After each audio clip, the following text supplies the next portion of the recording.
the city this morning. So those new arrivals will be given maps to get to the shelter instead of being privately shuttled on buses. Brianna Tomasetti at the Port Authority in Midtown. What's going on? Why this change of heart? Yeah, you know what? We're still trying to figure that out, but city officials did it very abruptly, and it looks like those people are now going to have to make the trek across town. There are volunteers here basically calling Ubers and Lyfts to ensure that they get to where they need to be safely. We are waiting for these buses to arrive. They should be here any moment now. Are they here behind me? Nope, I don't think that's them. That is another bus, but I am going to step aside. I'm going to look out to the street because I don't want my back turned in case they do arrive. For background, in the past, MTA buses would shuttle migrants from the Port Authority over to the intake center at the Roosevelt Hotel.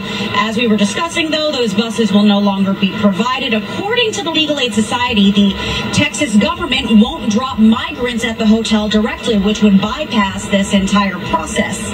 Again, volunteers are here on site making sure that transportation is arranged for people who need it so they don't have to bring their children and all of their belongings across town on their own.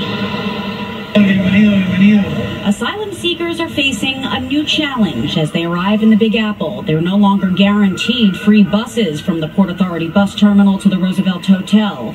Instead, the National Guard is handing out these flyers with a map and walking directions in Spanish about a mile across Midtown Manhattan. I think it's inhumane for the city to make drastic decisions where they're putting people's lives at risk. Community activist Power Malou runs a nonprofit that has been arranging free transportation, food, and other services for migrant families. He says the city stopped MTA bus service to the 45th Street Intake Center about a week ago. We had to actually prepare and ask our friends for more donations so that we can have funds to go towards the Ubers and Lyfts.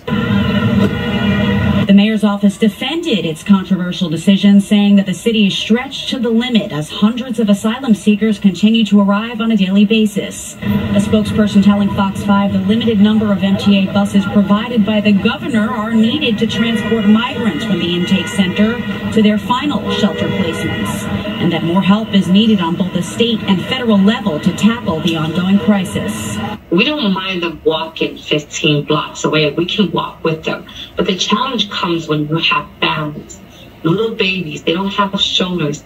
You have people that are coming with disability, the language access. According to numbers released by City Hall in June, more than 74,000 migrants have arrived in the city since last spring.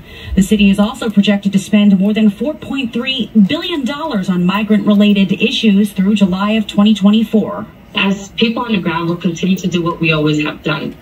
Be there for the people and advocate for them. That spokesperson for the MTA added that buses are provided when requested by the city, specifically for emergency situations. After some point, the situation is reevaluated and there are further discussions about sustained feasibility and reimbursements for all of the additional costs. Again, though, we are waiting for buses, 2 of them to arrive this morning with dozens of migrants on board. We have 2 members of the National Guard here on site, volunteers ready to call Lyfts and Ubers. Port Authority police are also here, but so far we have seen nobody from the city. For now, that's the very latest live here at Port Authority. It's free housing, free health insurance. I believe they even give them cell phones, food, right? I mean, that hasn't changed, has it? No, the process when they get to the hotel, Rosanna, hasn't changed. But again, the Roosevelt Hotel is being used as an intake center, and then people are sent out to other locations, whether it's shelters or if these people are assessed, whether they have families or if they're single adults. So that process, again, is the same, but there is no bus that's taking them across town. The city said that they are running out of resources. So that plan right now is in the works, I guess, to figure something else out.